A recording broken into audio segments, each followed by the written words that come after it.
তো আমি ঢাকা বেড়াবাজার এয়ারপোর্ট থেকে সরাসরি আপনাদের মাঝে যুক্ত হয়েছি। তো আমরা ইতিমধ্যেই দেখতে পেলাম এয়ারপোর্টে অনেক ভয়াবহ আগুনের দুর্ঘটনা হয়েছে। তো ওখানে আমাদের এক প্রতিনিধি ওখানে উপস্থিত আছে। তো সরাসরি আমরা এখন চলে যাচ্ছি ওনার কাছে। তো পারভেজ, ওখানকার বর্তমান পরিস্থিতি বলো, কি অবস্থা আছে? ধন্যবাদ স্বাধীন জেন্টস পার্লারের পরিচালক মোহাম্মদ কার্তিক সাহেবের আমাকে এত সুন্দর একটা উপস্থাপন করার জন্য আর যুক্ত হওয়ার জন্য। আমি ইতিমধ্যে বেড়াবাজার ঢাকা বেড়াবাজার বিমানবন্দর থেকে কিন্তু দেখতে পাচ্ছেন কত ভয়াবহ আগুন লেগে গেছে। আপনারা দেখতে পাচ্ছেন আমি আরো সংবাদ পেয়েছি 8 থেকে 10টা বিমান পুরো ছারখার হয়ে গেছে, কিন্তু এখনো মানুষের কোনো ক্ষয়ক্ষতি হয় নাই। গ্যাস এখনো জ্বলন্ত আগুন ধাঁধা করে জ্বলতেছে।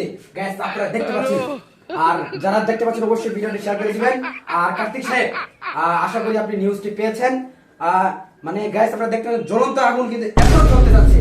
চলুন গ্যাস, আমাদের যে আছে মানে লোকজন রয়েছে বিমানের ভিতরে ছিল, আমি সরাসরি কথা বলে গেছে। চলুন, পাচ্ছেন ইতিমধ্যে একজন লোক হতাশ অবস্থায় পড়ে আছেন। চলুন সরাসরি ওই লোকটার কাছ থেকে সরাসরি জিজ্ঞাসা করি উনি কি কারণে এখানে হতাশ অবস্থায় বসে আছেন। ভাই, আপনি কিছু বলেন আর কি, কিসের জন্য আপনি হতাশ অবস্থায় বসে আছেন? না, আমি ইতালি থেকে আইছি। কয়েক কেজি স্বর্ণ আনছিলাম। আরে 3 লক্ষ টাকা কেজি স্বর্ণ বিয়ে করার জন্য আনছিলাম। এক মাস বাদে আমার বিয়ে। এর সম্পর্কে আগুন নাই গিয়ে আমার বুঝি আর বিয়েটা হইলো না গো। গাইস দেখতে পাচ্ছেন বেড়াবাজার ঢাকা এয়ারপোর্ট থেকে বিমানবন্দর থেকে কত বড় একটা আজকে ক্ষতি হতে যাচ্ছে। গাইস অবশ্যই আমাদের বাংলাদেশটা কোন পর্যায়ে যাচ্ছে আপনারা অবশ্যই দেখতেছেন, এবং বেশি বেশি করে ভিডিওটা শেয়ার করবেন। আজকে আমাদের কি বাংলাদেশের পরিস্থিতি। আর এই বলে আমি বিদায় নিচ্ছি। আমি মোহাম্মদ পারভেজ হোসেন, ধন্যবাদ সকলকে। এয়ারপোর্টে তো এখন চলে আসলাম স্টুডিওতে।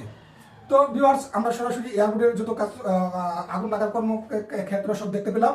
তো ভিউয়ার্স, আমরা আমাদের চ্যানেলের পক্ষ থেকে সকলকেই আন্তরিক ভালোবাসা জানাই, অভিনন্দন জানাই। তো ভিউয়ার্স, সকলেই ভিডিওটা সিরিয়াস ভাবে না নিয়ে ফানি ভিডিও ভাবে সকলের কাছে দোয়া রইল। আসসালামু আলাইকুম।